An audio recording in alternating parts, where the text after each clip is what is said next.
The Unitarian Universalist Church of the Philippines, Constitution and Bylaws, the UUCP Mission Statement. We believe in a loving God and a just, helpful, and caring community. We affirm to promote the welfare of the environment and to support for all a just and economic, social, and spiritual connection that will lead to build an open mind for a holistic life. We affirm to uphold an equal and peaceful relationship to every person and to every religion, because we are here as one big family. We welcome you here this morning to the Unitarian Universalist Fellowship of Central Oregon.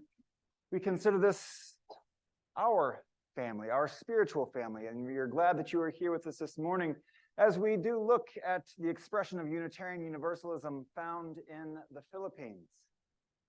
This vision they have, being kind to every single person on the earth and every single religion. This is a good goal for these days we find ourselves in. And so we welcome all into this place. We welcome us amongst our diversity of belief and thought and life story. We know that we have a diversity of ideas around God and the universe here. We know we have different experiences which give us perspective on life. And so it's our hope and our blessing to share these perspectives with one another so that we might each grow into that kinder person, which leads to a kinder earth. Will you please join us as we sing our opening song? Randy's going to take it from here. We are.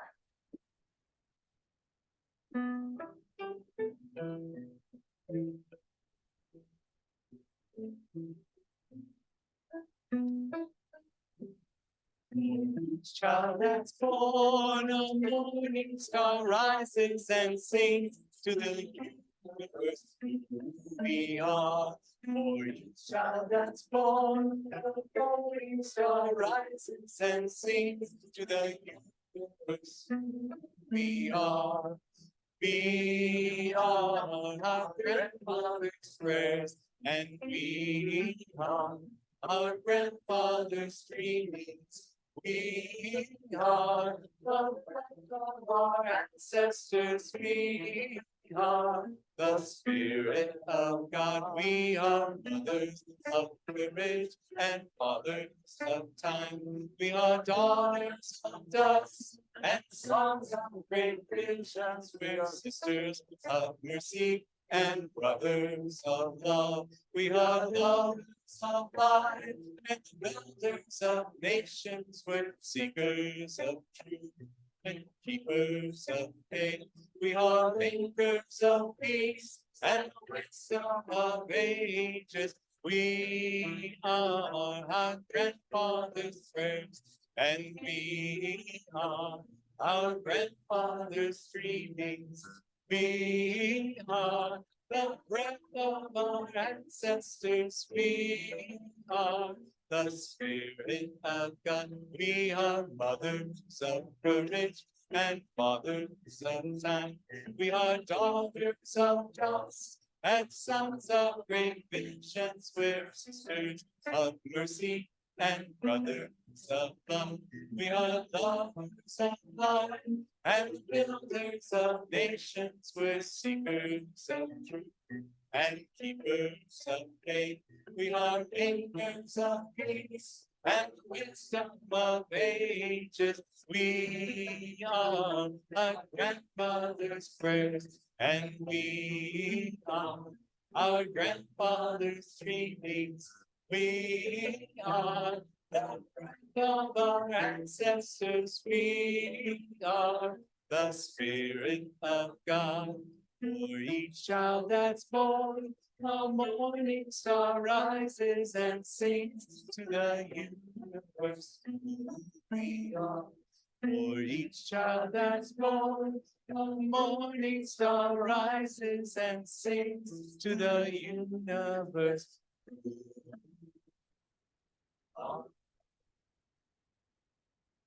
beautiful.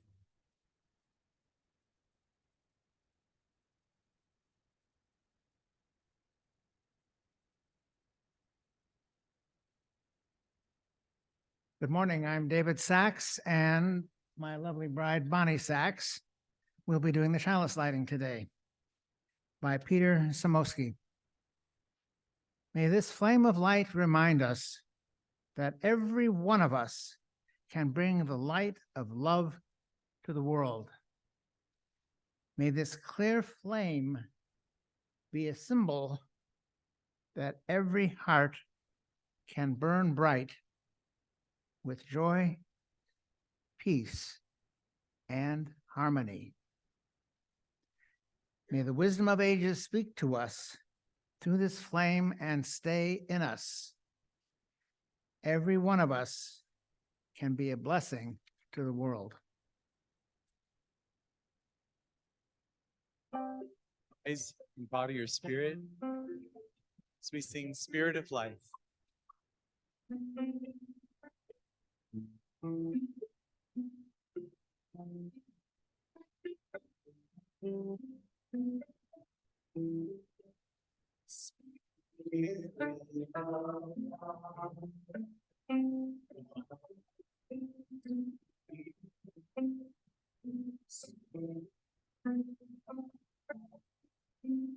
All this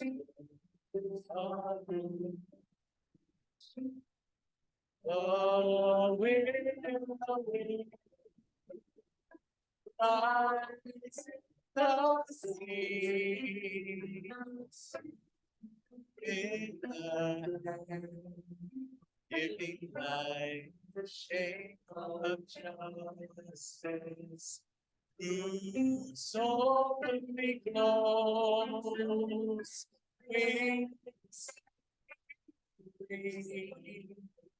Spirit of God, come to me. Come.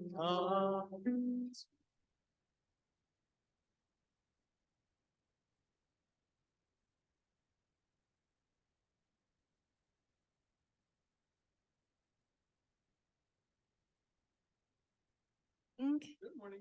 I'm Amy Brock, and I'm the Director of Religious Exploration for Children and Youth. And this month's Soul Matters theme is heritage. And today that takes us to the heritage of science and reason. So while our young people, or young at heart, are coming to the rug for a time for all ages, I invite you to think about something that you've learned about science or reason.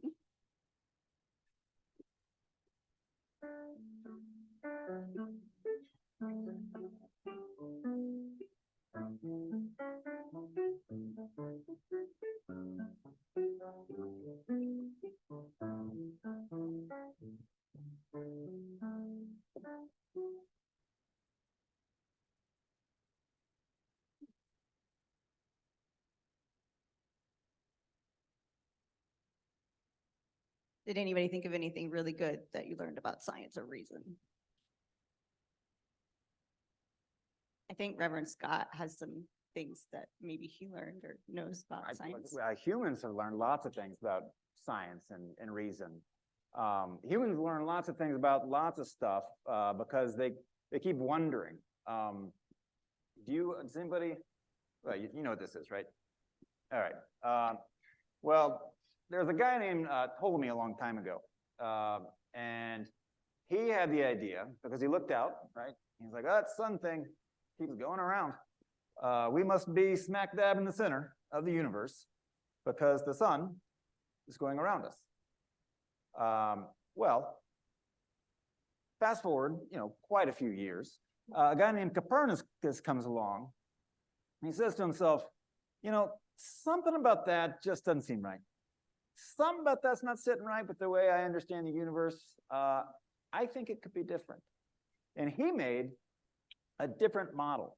It said that the Earth is traveling through space around the sun. Now, this is about as 180 degrees different of an idea as you can imagine. all of a sudden you thought you're the center of the universe, and then all of a sudden you find out you might just be going around the sun. And that led to what's called the Copernican revolution. If you have an idea great enough, they might name an entire revolution after you. The Copernican revolution. And that changed everything about how humans understood themselves in the universe and about science. And it really started off this whole new branch of science and reasoning that we still use today. All right, that's part one. Does anybody know where we are on this? Can someone find us? I mean, in general, like maybe West Coast of the United States would work. All right, that's great. All right, so right here. So if you were to go, and we live, yeah, about right there. If you were to go about on the other side, whoop, all the way over, this place right here, this is a place called the Philippines. All right, and so there was a guy named Turbio Quimada, and he grew up in the Philippines. It's a very Roman Catholic country, and he wasn't allowed to read the Bible at all. And he's being taught all these ideas about God that the same thing, it just didn't stick with him. It just didn't seem right. Like some of the ideas around God weren't as loving as the idea he understood God to be all about. So this guy, after he grows up in a very strict household and in a very strict church. But once he reads the Bible for himself, he finally moves and he gets a hold of one of these Bibles and he reads it and he finds in there that, you know, some of the things contradict each other. One thing says this and another says another. And in there, he finds all kinds of reasons to believe that God, as he understood God, was a loving God, like loved everybody. Like there's enough room for God to love every single person on the entire planet, no matter what their religion or faith or where they grew up or where they lived.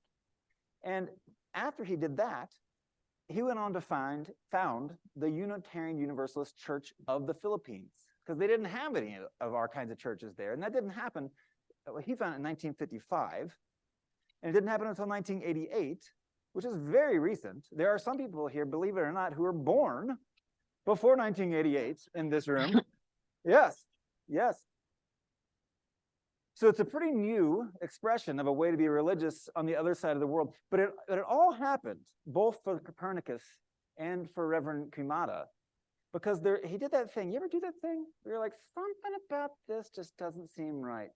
Maybe if I learn a little bit more, or if I remain open to new ideas and perspectives and people, maybe things will start to make sense in the future. And we do that here. I know you all do that in RE an awful lot, being open, learning perspectives and hearing new ideas and being in a relationship with each other. We do that out here too. It's the same thing. So I encourage you, if you have that thought, something doesn't seem right about this, hang on to that idea, keep exploring, keep thinking, keep being in relationship with people, and maybe it'll become clear. Maybe you'll have a grand new idea, and maybe they'll name a revolution after you. Who knows? There it is, Mike. But before we go, I think there's a special guest with a special announcement.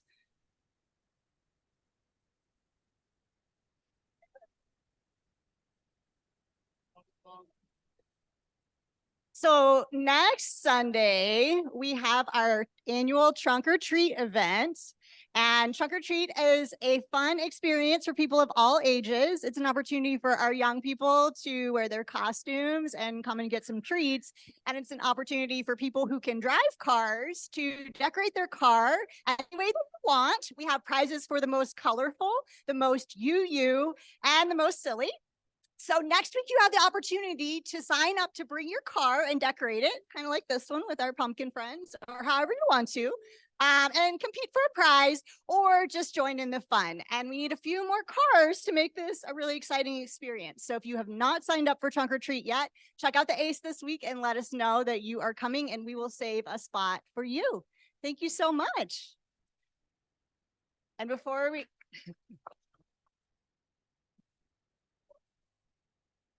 Before we say our children's covenant, I do want to celebrate that we have classes for infants through seniors in high school. So that's a very exciting day today. Yeah, thank you to all of our volunteers who have made this possible. It's awesome. for our young people to have all of you supporting them. And so we'll go learn more about reason and science in RE, but we need to say our children's covenant. Will you say it with me? In this place, I am kind. In this place, I am loving. In this place, I am a friend to the earth and all animals and people. In this place, I am loved. Hi. We make an arch in the aisles. We sing, we give thanks. Oh, we give thanks for this precious day, for all gathered here and those far away, for the time we share with love and care. Oh, we give thanks for this precious day. Oh, we give thanks for this precious day, for all gathered here and those far away, for this time we share with love and care. Oh, we give thanks for this precious day.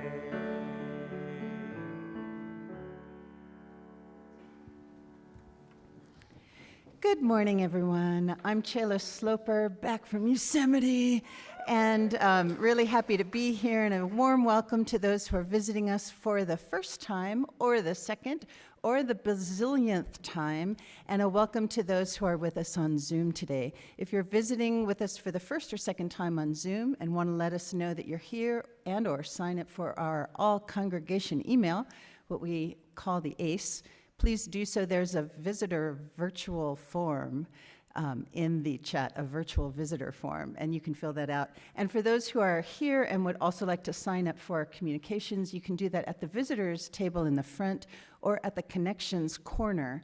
Also, the connections corner is where you can sign up for a name tag if you think you'll be coming back. And if you have requested a name tag and would like to pick that up, that's where we'll have them for you. So there's a harvest of name tags there at the connections corner.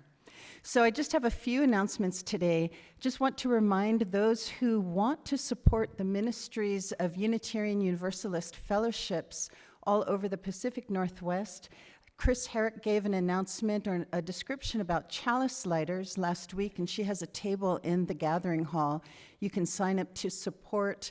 I think it's 3 times a year that you provide just a little bit more financial support for important projects at different congregations. So be sure to see Chris. Next Sunday, we have a possible first annual showing of the Rocky Horror Picture Show here at UUFCO. It'll be at 7 p.m. And for those of you who know the drill, no toast, no rice. But costumes and sing-alongs are definitely welcome. We're doing this in cahoots with the LGBTQIA+ group of COCC, and hope that this might launch our own LGBTQIA2S+ inclusivity and ways to gather for our beloved folks in our community. So we haven't had a membership class since the spring, but if you're thinking that you're coming around and you'd like to really dig in and sign your name to our book, we'll have a membership class likely in November. It still has not been scheduled, but there's a sign up at the kiosk, and so this is a way to become a member and have more ownership with what goes on here.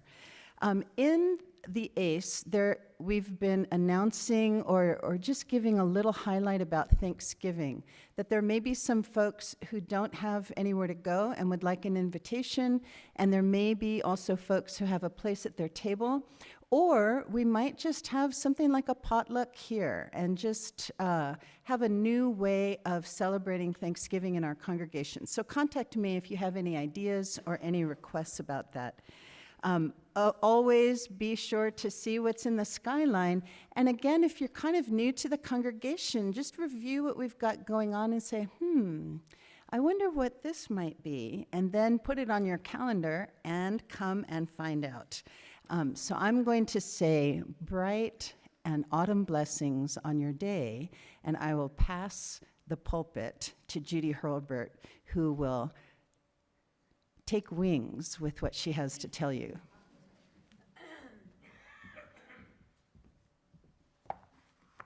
Good morning. I'm Judy Hurlbert. Many of you have heard me talk about the sacred grounds, this area below the church where people go to sit quietly and to walk the paths and maybe visit the labyrinth. Many of you have been down those paths, and some of you have sung out there. So this morning I'm here to invite you to consider a possibility related to those sacred grounds. Beginning today, it's possible to purchase a memorial bird for yourself or your family. Oh, wait a minute. I think I hear some people thinking to themselves, why would I purchase a memorial bird for myself before I die? Kind of weird, and maybe not.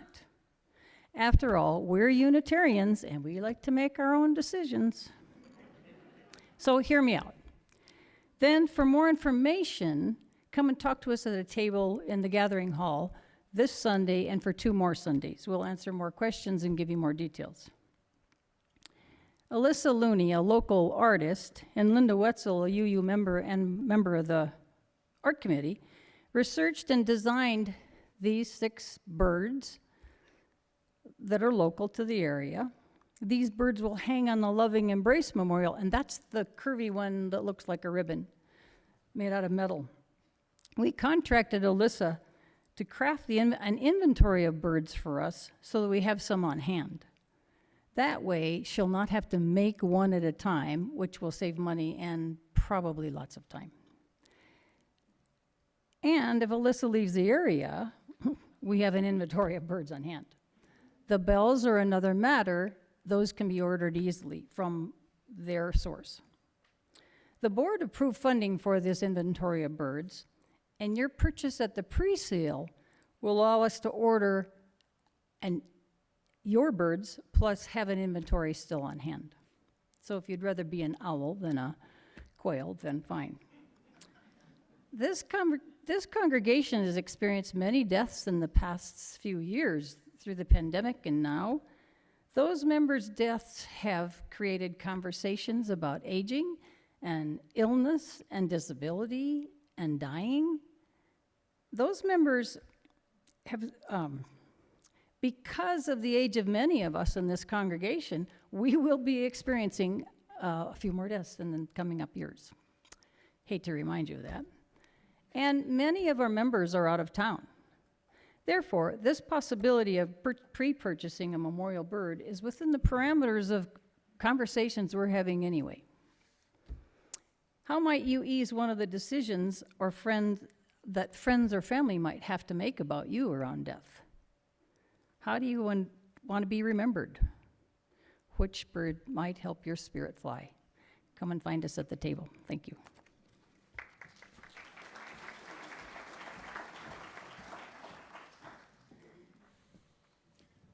It is perhaps the greatest theological truth and curiosity that we live with is that we all are going to die. It's a truth. And so we're giving you some agency to do something about that. We can't stop death, but we can help your friends and family memorialize your beautiful life after you have passed. And what better to do with that life than to support the things in life that you love and that you hope to see thrive in the world? And that is why we take a morning offering on Sunday mornings. If our ushers would please come forward, Debbie's going to play us a beautiful song.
One of our rituals here is that we share each week our joys and our sorrows and our gratitudes with each other. We do this and we can call it a ritual because it's something we return to over and over again. It has a cyclical pattern that feeds us in a different way each time, yet the form remains somewhat the same. If you'd like to light a candle for a joy or a sorrow on your heart, please feel free to do so. They're on the sides of our sanctuary. And I'll read our written joys and sorrows. Forms are located on our kiosk just outside as you're coming in. Feel free to write a joy or a sorrow or a gratitude.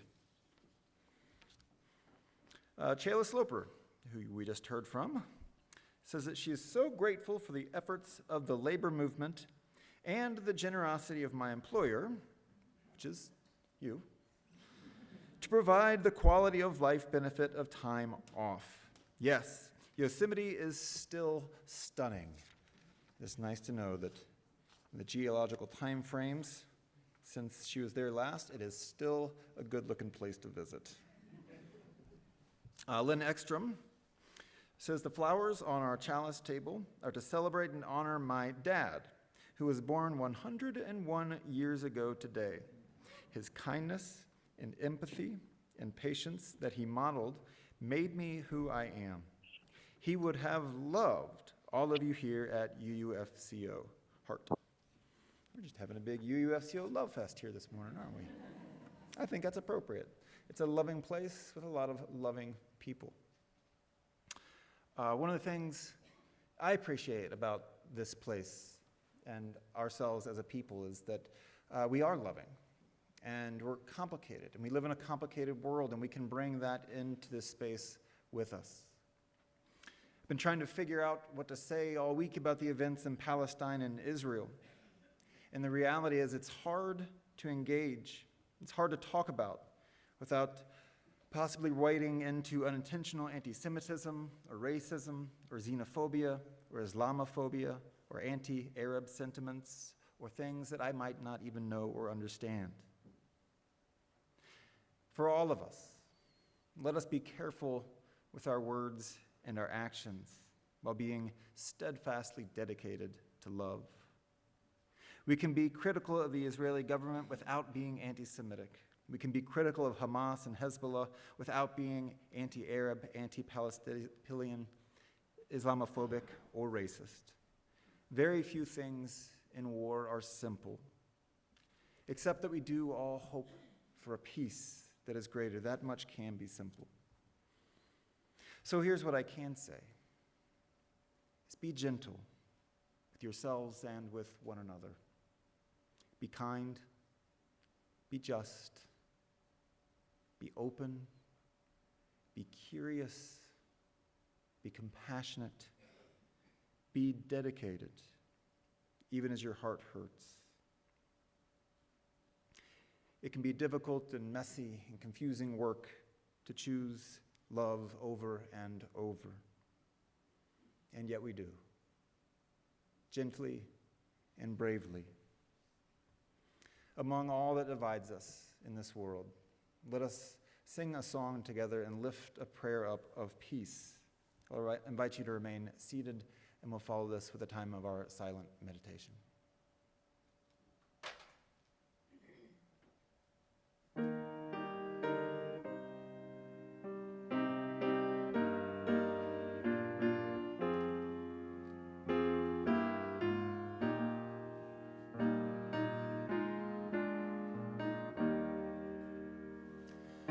This is my song, O God of all the nations, a song of peace for lands afar and mine.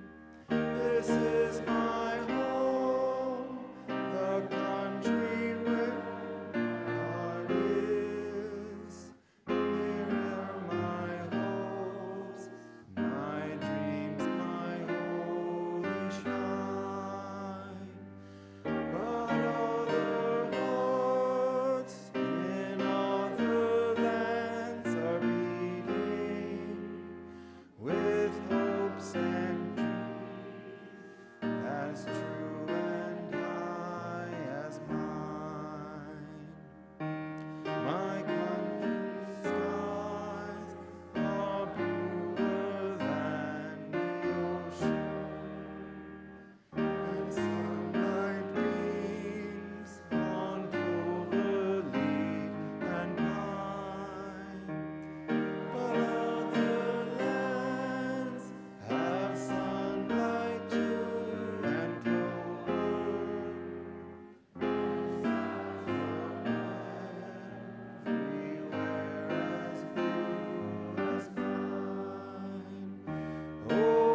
Hello, everybody.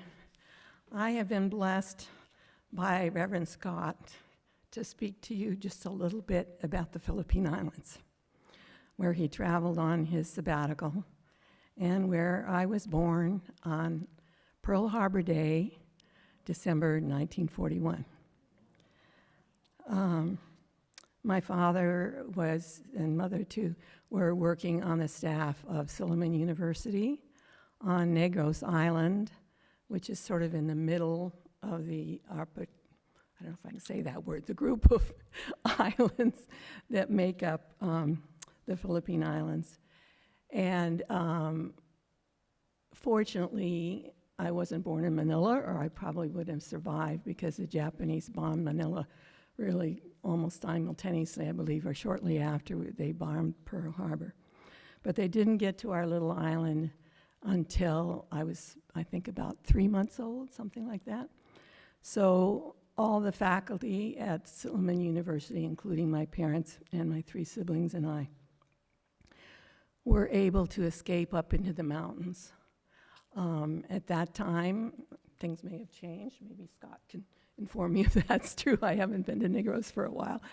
But at that time, the only road system on that island was along the coast.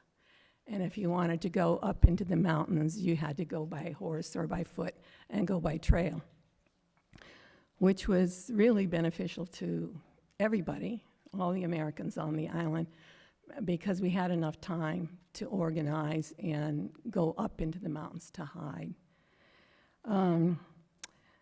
Fortunately, my father, one of his jobs was to do a lot of field work, and so he had met quite a few of the Filipinos in different towns other than Dumaguete City, where the university is and where I was born in the hospital there. So our friends of my father's invited us to go with them into their, some farmland, but then some jungle land up in the mountains and hide out from the Japanese before the Japanese arrived on our island. So we were very fortunate to have that kind of protection, and took them definitely up on it. And I won't take too much time because Scott has generously given me 4 minutes, so I'm not going to go too long on this. But I will say that my father was very good with languages, and it was a very extroverted personality, and quickly was organizing a little Filipino church up in the mountains, and made lots of friends, both with the Filipino soldiers and with the farmers that lived in their area.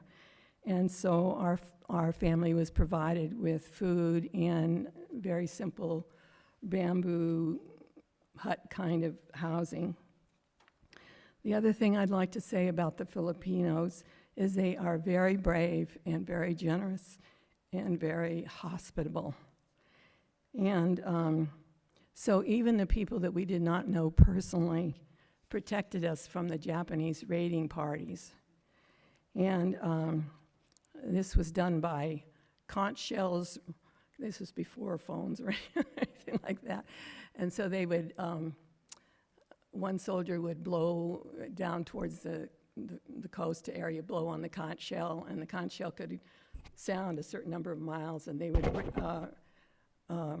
relay that. So those of us up further in the mountains would have a sign by the number of conch shell calls as to where the raiding party was, so we could hide.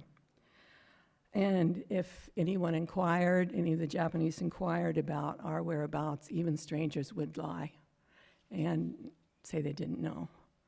So we were very protected. We lived there in the mountains. Well, I lived there with my siblings and my mother for about 3 years.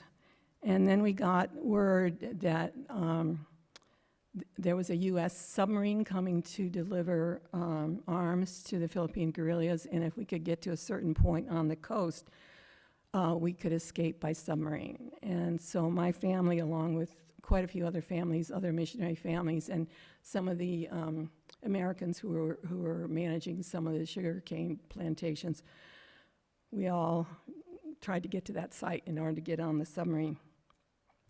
my mother and father had had a conversation about what my father would do, and they agreed that my father would stay on the island, and just my mother and the 4 kids would leave.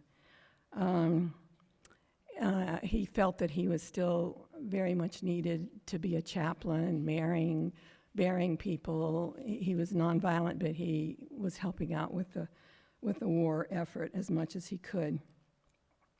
So basically, my mother and my siblings and I boarded this submarine.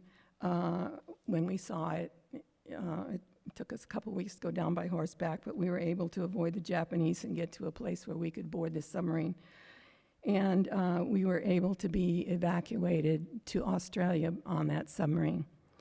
And there's kind of a war story in there, but I don't have time to tell that. So if anybody's interested in the war story about what happened to the submarine, and et cetera, I'll be in the library afterwards if you have any questions. I'll eliminate that to keep to my timeline. So let me just give you a little bit more kind of statistical background about the Philippine population before I go on with my personal story. Okay, the Philippines has thousands of islands.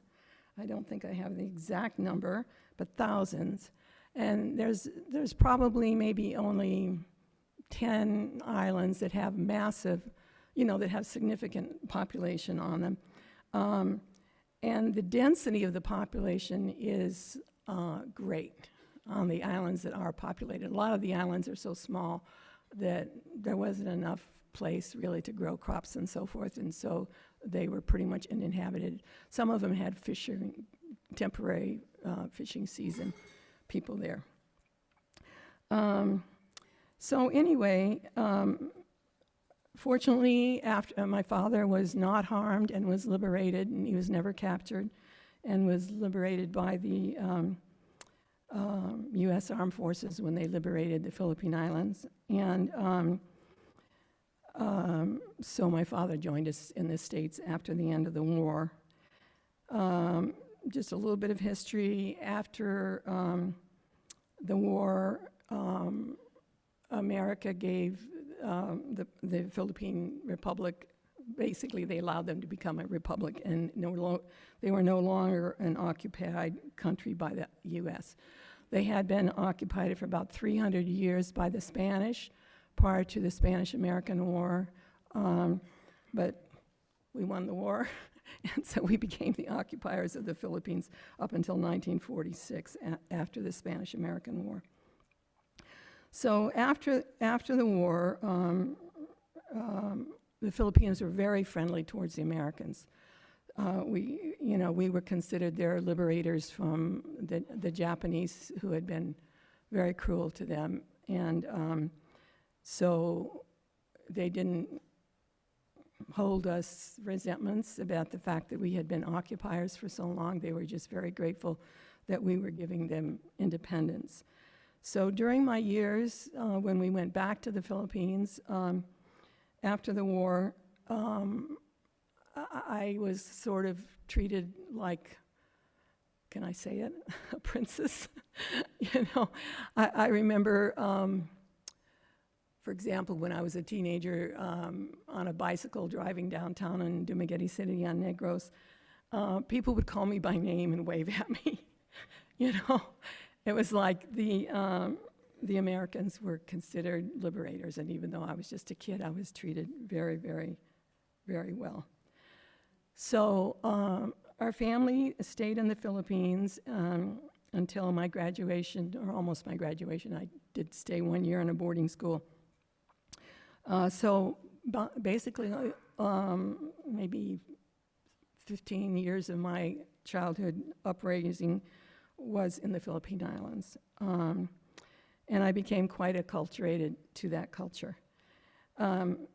After I got married in the States, I felt I was so much half Filipino and half American culturally that I told my husband, look, before we have children, I want to do Peace Corps, and I want you to become familiar with this culture so you can understand me. Because he'd already discovered some of my quirks, which I think were related to my Filipino upbringing. And he agreed to do that, so we went to the Philippines and taught school in Manila while we were there. So, enough of my personal story. I'll just say a little bit about more about the islands, and I think Scott's going to be saying more about his trip. Okay, the population is so dense that the culture really developed a way of getting along together, which was explained to me in Tagalog as Paki Asama, which means, please go along with me nicely. And if any of you have gotten to know some of the Filipinos in our country, you know how friendly and cordial and how much they follow that Paki Asama, go along with me nicely. So you may wonder, okay, how can a culture possibly maintain that? Everybody has conflict, right? So I learned actually some of this from the Filipino sociologist who was talking to us when we had Peace Corps training. He explained to us that there was a system of third-party mediation. And part of this training for Peace Corps Americans was that we were not to be individually confrontative of a Filipino person if we were having conflict. This was against the culture.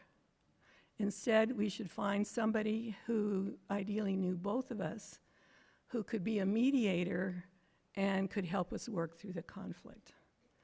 And so we would choose a mediator, and that person would help us work through it. Well, fortunately, you know, I was already pretty adapted to the culture, and my husband got pretty quickly adapted, and we didn't have to do that any of the times we were there. But it really helped me understand a little bit of my own cultural adaptation issues when I came back to the States going to college. Because, you know, in the States, going to a mediator like that would be considered going against somebody's back. It would be definitely against our culture. And but there, it worked, you know. They were such a dense population that, you know, direct confrontation was considered dangerous. Another cultural pattern, I guess we should say, or practice, was called in Tagalog, ahiya ako.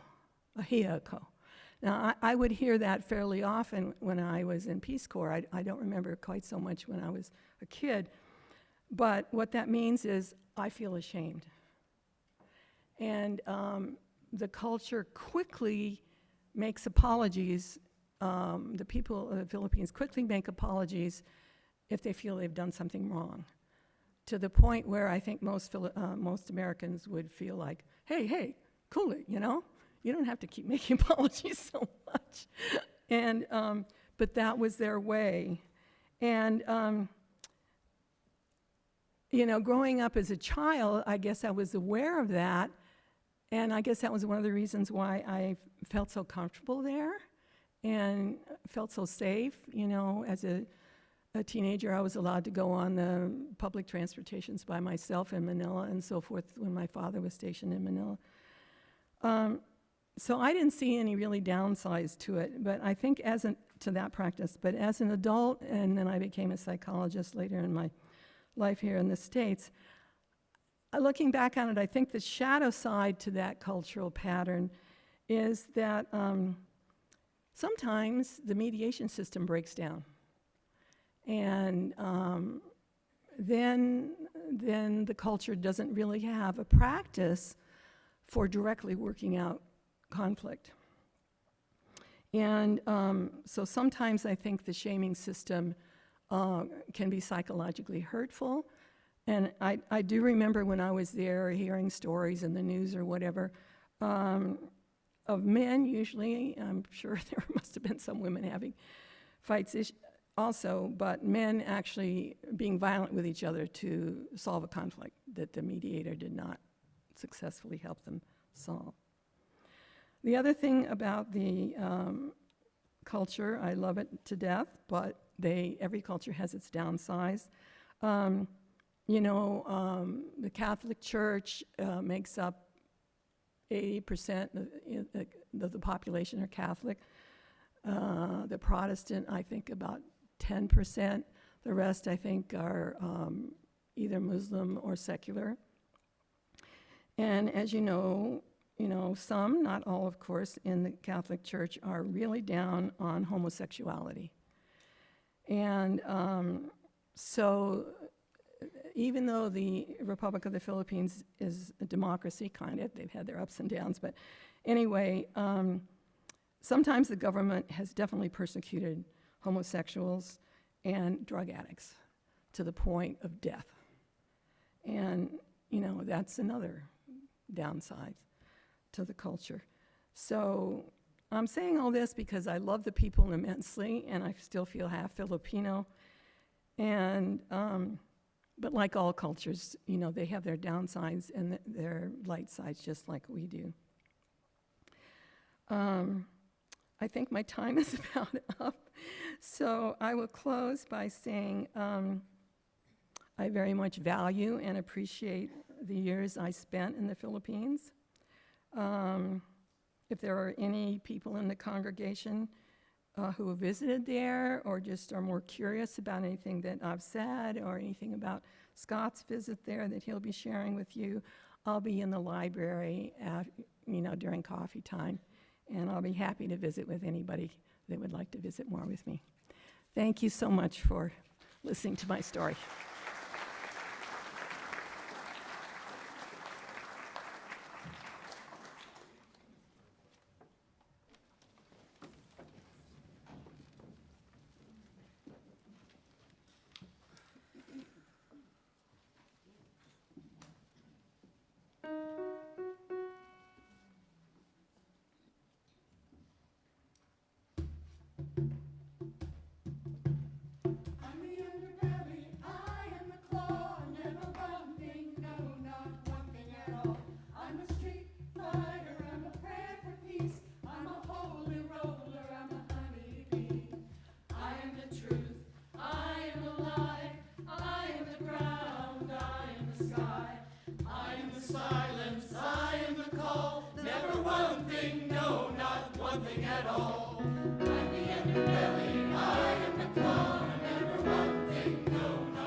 I am a beggar, I am a queen.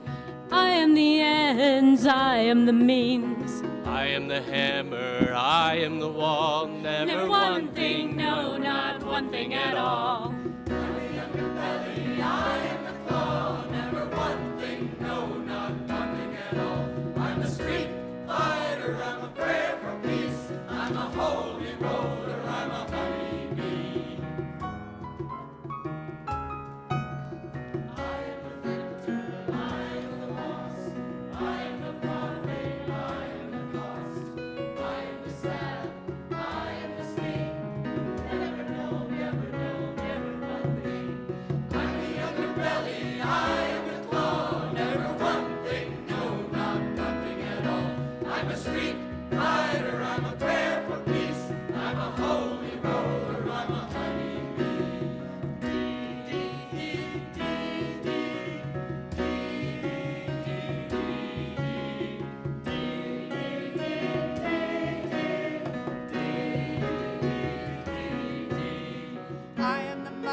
I am the meek, I am the mild.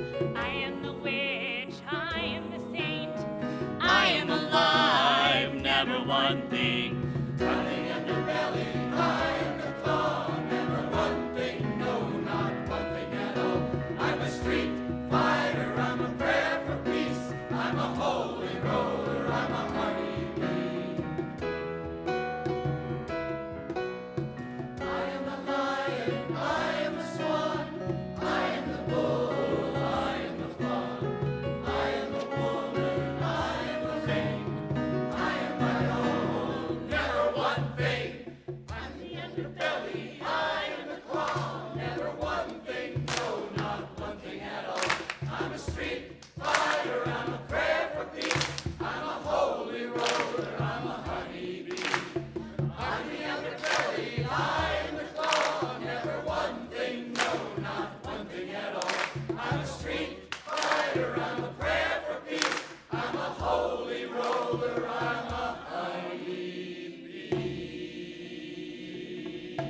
Can you imagine what Toribio Kimada felt like when he was being raised in this religious structure and he thought to himself, I think there's more.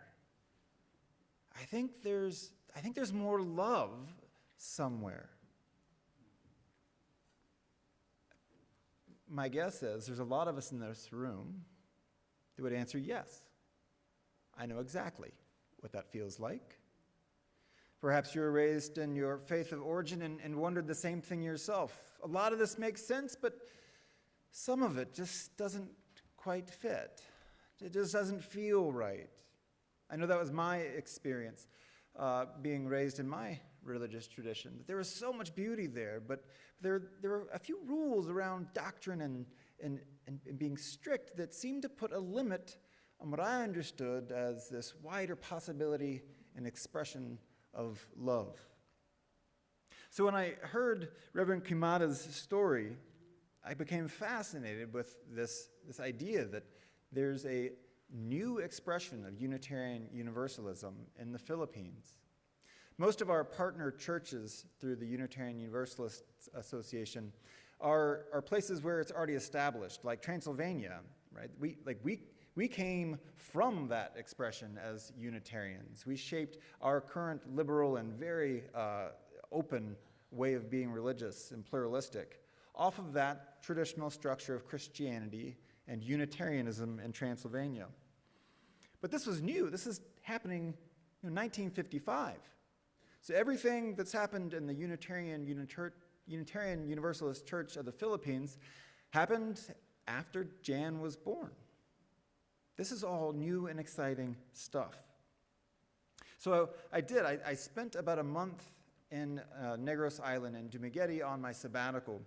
And I was curious to begin creating some relationships with these Unitarian Universalists and to understand more deeply what this very similar and grounded way of being religious that we call Unitarian Universalism was the same, and how it would be different, knowing that all of our churches are shaped by their people and their cultures and their histories and their dreams as well. So currently there are about 30 UU congregations in the Philippines, and all of them, except for the Church of Manila, are on this forested island of Negros. Most all of them are just small groups of rural farmers in one-room concrete slab structures. The national headquarters is in a small city or large town called Dumaguete. It has a small college there. And it's a bustling small city with far more motorbikes and scooters than you would ever think of having cars. And these wonderful trikes, they're motorcycle taxis called trikes or pedicabs. And you have the motorcycle driver here and just a big kind of cage-like thing with seats that you can stuff about, I don't know, we saw one time 12 people hanging on around it. Out in these rural areas where the Unitarian Universalist congregations exist, they're all mountain villages. Some are on coastal towns, and for food or money, the predominantly or most all poor individuals for money grow food and rice and sugarcane and corn and root vegetables. Some have livestock, and on the coast they fish. The ministers in these small congregations, if they have one, might have a high school education. If they're lucky, they learn to be ministers on the job primarily by mentoring elders, people who have been around in the church and dedicated their life to being a part of a church community and leading. These ministers don't have a salary, so most of them have other jobs as well, either being a farmer, like all of their peers, or a teacher, or something to do with the school system. And the national headquarters, the Unitarian Universalist Association, helps a little bit with some resources and t-shirts and shirts with a little Flaming Chalice logo, which is an amazing thing to see in the middle of nowhere. Nowhere to me, home to them. And now they have a program in Dumaguete at their office there that trains ministers, and a lot of them are younger ministers who are in these congregations who are excited about Unitarian Universalism. And these are progressive young people who have found in our home a place that they can find this wider expression of love. And for them, that might show up as justice work. It might show up as inclusive community. It might show up as simply being with their family in that religious setting. So let's go back to Toribio Kumada's adventure that we started at the Time for All Ages, because it's kind of fascinating how we got there. So you have this kid who's wildly excited about what religion can be, and he's being raised in a very conservative home, and he finally finds this Bible, and he says, no, wait, no, y'all are reading this wrong. It can work. This can be more loving. And he gets involved with the church no matter what, because he's a person who just has a deep love of God. And the church that he became a part of was the Pentecostal church, the Iglesia Universal de Cristo. Now, this was a different church than his highly Catholic family that he came from. Here he found a little more freedom to move, but still the doctrine wasn't quite right. It was lively, and it was spirit-filled, and he gravitated towards that rather than the Catholic doctrine and structure that he was raised in. And so he throws himself into this ministry, and he's a preacher, and he goes out, and he's going to all these small villages. We used to call it a circuit rider back in the day. You get on a horse and go do your rounds at all the small communities and preach on Sundays. He would walk over high valleys and mountains and hills, sometimes for 4 hours to get to one of these communities to preach a sermon and to be a part of their church life. Well, one thing that always frustrated him was that there were no religious exploration or education materials. So he's like, how does this church, the Iglesia Universal Church of De Cristo, not have anything for us to provide to the kids or to the adults to learn? Right? There's that theme again. He wants to learn and grow, and he wants the materials. So one day, he gets some mail, and it's a package, and it's wrapped in an American newspaper. And in this newspaper, he sees the Universalist Church of Wisconsin. And he starts to think, Universalist? That's an interesting word. And it goes right along with that word universal, my favorite word, in my current church, the Iglesia Universal Church of De Cristo. So he sends a letter to the Unitarian Universalist Church of Wisconsin. And it comes back after he waits for a long time. I don't think there is a Unitarian Universalist Church of Wisconsin, because that's a state. My guess is it was a printed typo in that American paper.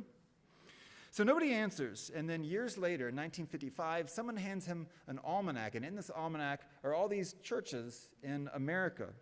And he finds it again, the Universalist Church, and he says, well, that's that church, it must exist. So this time, he gets a better address, and he writes a letter around curiosity of what is this thing, and do you have religious education materials? He writes it to the Unitarian Universalist Church of Gloucester, Massachusetts, and in time, they write him back. And they say, yeah, we've got some materials. What's going on over there? And he tells them about his expansive view of love and how he's a preacher, and they say, yeah, we can send you some things. And they do. And Kumada loves it. He says, wait, no, this is what I've been looking for. This is what I've been feeling my entire life. This does exist. And I know that's a similar experience yet again that many of us had coming into this tradition was, I've been thinking about this for a long time. Where was this? Where were you all? A highly coercive and non-evangelical people we are.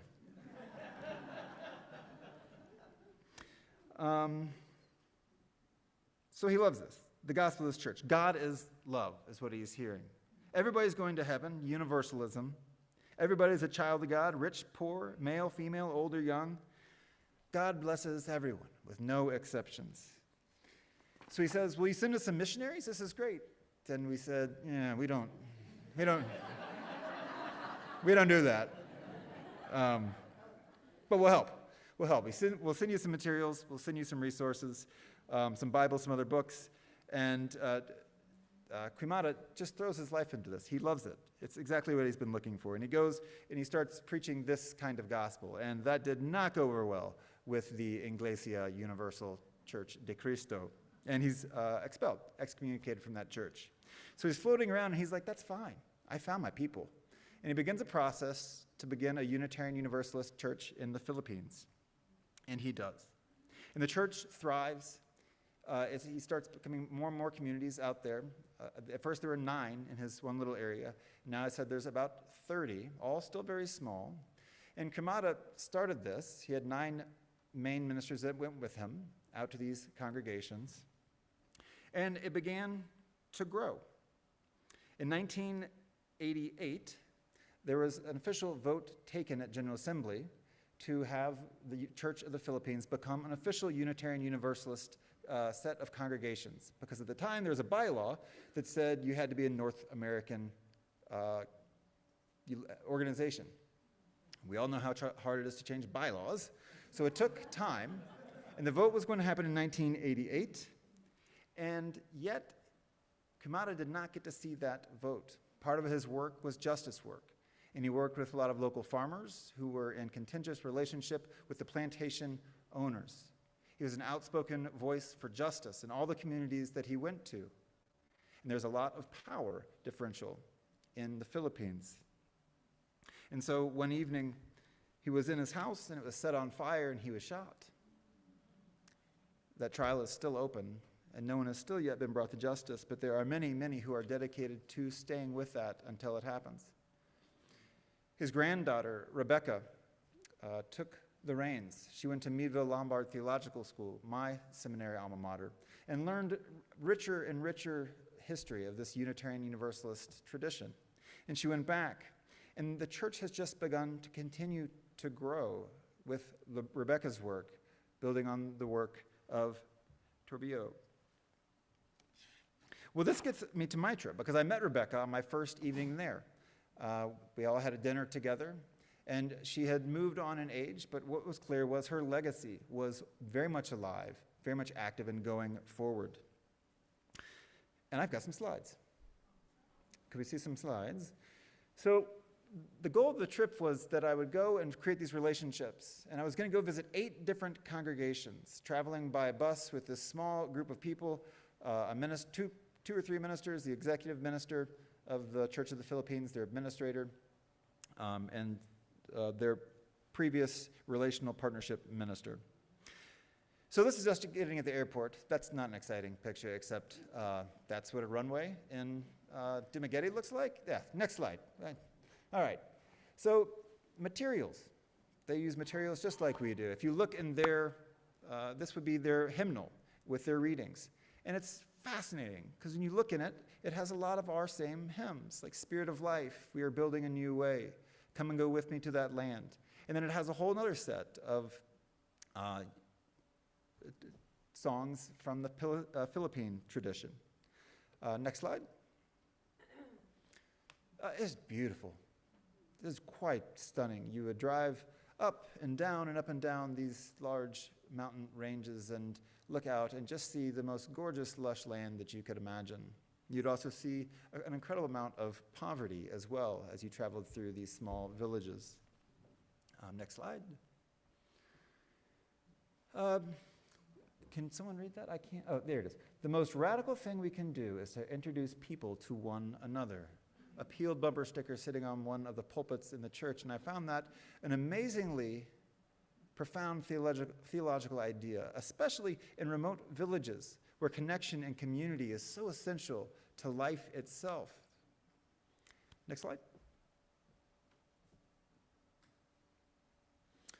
This is the principles up on their wall.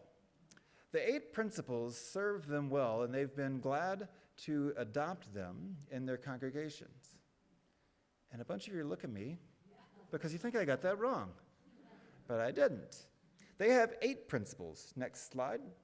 As they were learning what Unitarian Universalism was, their expression is different. They said, we love this, and yet God is a central part of our life and our theology here. And so their first principle is there's a God. And they clearly name that as a God of love. And that's what that means. And of course, as I talk to the ministers, anytime you talk about God, it does get slippery. Oh, what do you mean by God? They have the same conversations that we do when we talk about God. But it is interesting that that is a primary piece of theirs. And we know in our congregations, we range from atheist to agnostic to theist to Buddhist to liberal Christian to Jewish to pagan to spiritual but not religious. We have the gamut. Next slide. So we would get to one of these churches. We would drive in the van, be going up and down for hours and hours, and then all of a sudden, they'd say, we're there. And I'd say, what? And there was no like grand entrance or anything. It was near always a one-room concrete structure on the side of the road. Oh, we're there. And so you pile out, and they're all waiting because they're all glad to see us. That crew of centralized office people, it's very remote. They don't get to see them that often. So we were all using it as an opportunity to have me be there to create a relationship, but also for them, maybe it was their time to take their annual visit to make a touch on one of these congregations. So we would get there. Most often we were there on Sundays. We get together, we would do their worship service with them, and then we would do what we do. We would eat together. The forms of church life, y'all, are pretty classic. They don't change much over time or culture. We got together and then we shared food and conversation after our time. Next slide. I am not that tall. The ground is sloped and I'm standing next to a 6-year-old. And I am much taller than most of the people I encountered in the Philippines. This is just outside one of the congregations. We would always come back out after a time of fellowship and just general getting to know, which was kind of hard because there were certainly language barriers. There's a lot of English speaking or at least understanding, but because of the Catholic rule, English was not taught when the Americans were there writ large, and so the Catholics did not teach Spanish. English has been taught more and more in schools, but the Catholics, or Spanish, did not teach Spanish intentionally to keep the people divided. So it's all dialects. And so the people on this side of the island cannot communicate and really have conversations with the people on this side of the island. So we did the best we could with some translating and lots of smiles, lots of smiles. Next slide. You are wonderfully made. Just a large banner going out of one of their congregations. The ideas are very much the same. Next slide. This is outside of the office in Dimageti. I tell you, it's an amazing thing to see that flaming chalice in a place where I'm so far away from my home. Next slide. This is a little tribute to the Reverend Kimata. He is very much held in high regard there, and it is a close history. And a lot of people who are a part of the congregation now still have direct lineage to him. An older minister, I believe, we have a slide of that. It's still a close generational ministry. Next slide. That looks like something you might find in one of our congregations, sitting right there out front, letting people know that the way that they are religious and their openness is welcome at the U Church of the Philippines. And that's Tet. That's my friend Tet there. This is the church in Dumaguete, and where I was grateful and honored to lead a baby dedication while I was there for Tet's child.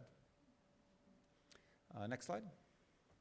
That's not a very good picture, but that's the van. I spent a lot of time in that van. I thought it was worth showing you. It was a very nice van, very comfortable van. And we would just, it was wonderful conversation. Lots of hours spent staring out, lots of theological conversations with Elvie and Percy and Hector. Next slide. So you can kind of get a sense there of what a church looks like. It's that one room. You can look up and see I don't think that one goes all the way to the ceiling, which is not great when you think about the storms that come through in that country. Next slide. This is another great picture of great people. There's almost a dog in every church. This one's hanging out under the altar table, but that was a game we started playing, which was who can find the dog first. My family traveled with me to many of these churches. This is the church out in the same area that Reverend Kamada started the first church on the island. And so people come to this place as kind of a celebration, as a pilgrimage in their tradition. And even though they have that beautiful church, this is actually where that group meets. It's over the mountain, because so many of their people would have to travel over the mountain, and they don't have cars readily available. They actually decided to just build another church where all the people are to make life easier. And they go back and forth between these two churches. But it takes hours for them to walk from one to the other. And they do. And I just like to think about that. Next Sunday morning, think about how easy it is to get to church. This is one of those trikes. Somebody not wanting the picture taken. And then there's this wonderful thing of getting to walk up to each of these churches, wondering what's inside, wondering about the people gathered, wondering about what kind of conversation we'll have, what it'll feel like, what songs we will sing, what foods we will eat. Bananas were definitely going to be served, but just a wide variety of interesting, to me, food. Another front of a church. That one was that was the largest one, actually. And then the back of the van. We were taking supplies, things like solar lighting, because many of these had no electricity. So once it got dark, it was either by candlelight or by now, we were delivering solar lighting. This is one of Reverend Kamada's colleagues, one of those first 9 ministers that ministered with him and began spreading Unitarian Universalism. He was a delight to meet. I got to meet him after one of our services. He was homebound, I believe, but some of us went up and kind of made a walk up to his house to say hello and thank you. Oh, bananas. Yeah, we always left with bananas. But you know why? Because there's so many. Did you all know how many types of bananas there are? There's so many different bananas. I must have eaten like 7 different kinds of bananas while I was there. I had a banana this morning. It was the same old banana, not one of those. And this is kind of looking out. That's what it looks like in the front. Again, pretty normal, no structured walls, open-aired. And then they'd invite me to speak at each place. And Percy on the right there would translate. You can't see in this picture, I don't think, but he's laughing. We would have a good time. I'd always try and say something to make him laugh during my words, which would make all of them laugh, and then we're laughing together, and that was wonderful. Wonderful little kids there. Oh, and then this is a setup. This is, you got a pulpit there, you got a chalice, you got a table, you got the order of service on the back wall. Well, we don't have an order of service on our back wall, but what it takes to gather together in a religious community isn't much. And then just meeting with people after, it's a joy to get to know folks.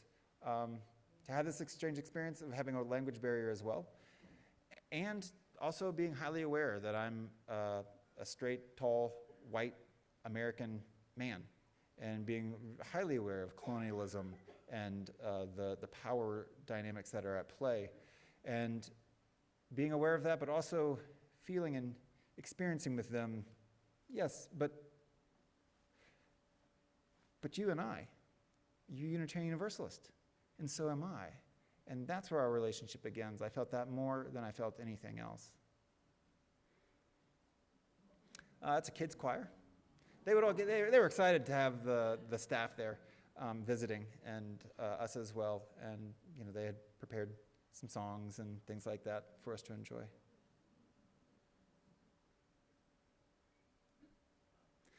So all that was kind of a commercial, because I'm going to do a full night presentation and go into these ideas deeper and start to think more deeply about what it could mean, and I hope will mean, here at our congregation to begin a partner church relationship with one of these congregations in the Philippines.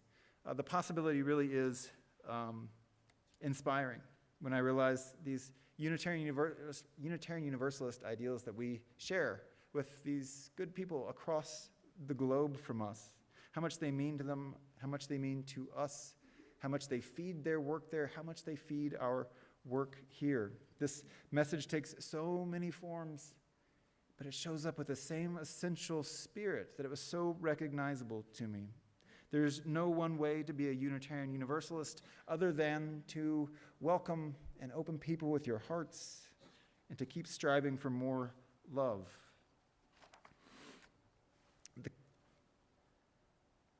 My experience really was, at its heart, the words I would share each time were, I would mark some of the differences. When I would describe our congregation a little bit, I'd say, we're about 350 people, and each time they would just, 350 people. I mean, that would be larger than many of the local villages combined. And we would talk about our different cultures a little bit. But then I would say, you know what song we sang? And one time it was on a Sunday, while we were having our service as well. We sing Spirit of Life, that same song you just sung. We Build a Land is one of our favorites as well. It was amazing that these similarities were more powerful than any of our differences. And amongst them, for them, because it's such a highly Catholic country, the idea that you could be free inside of your religion would move them to tears. We take it somewhat for granted in this country, even though we've all had our own history with finding our own religious place and freedom. But to come to a place in a highly Catholic church where you can openly proclaim love, that you can love who you want, how you want, that you can love God without the strictures of the formal doctrine of the Catholic Church, these are profound, profound things. Their congregations are based on small groups of caring, just like we do here. That's the foundation. They gather for birthdays, for births, for memorials. We heard from Judy this morning that honoring those of us who have moved on is immensely important for us as well. And advocacy, justice work, trying to do well by the farmers in the area, by the women who might experience domestic violence. Truly, such difference and the same spirit driving us all. Jan, what was, will you walk with me kindly? Paki Asama. Paki Asama. Yeah. Paki is please, and then Asama, walk with me. Please, walk with me kindly. Those are words we can all carry with us as well, especially in these difficult times. Will you please walk with me kindly? Let us walk into this day kindly with one another, without our closing hymn to get you into this beautiful afternoon. We'll ask Debbie to play some light music while I transition to our chalice and we extinguish it.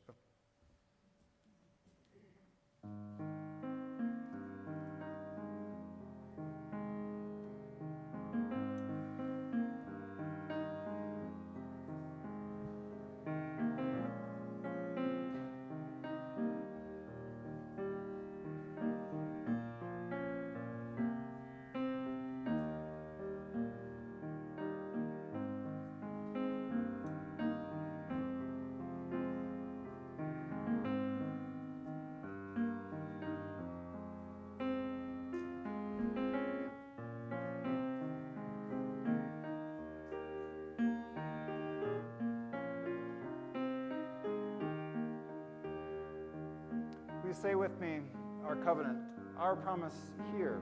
It's funny, I looked up during one of my visits and I saw on one of their walls a covenant built off the Blake covenant, just as ours is. They say theirs every week as well. Love is the spirit of this fellowship, and service is its law.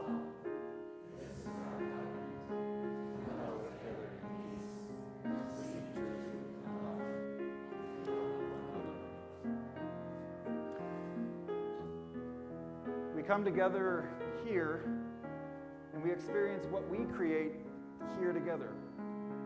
It's created because of who has come before us. It's happening now because you've made a decision to be here, to help it come alive in this moment. We dream of what the future might hold for us together. And as we go there, please, will you walk with me kindly? I believe you will. Go in peace.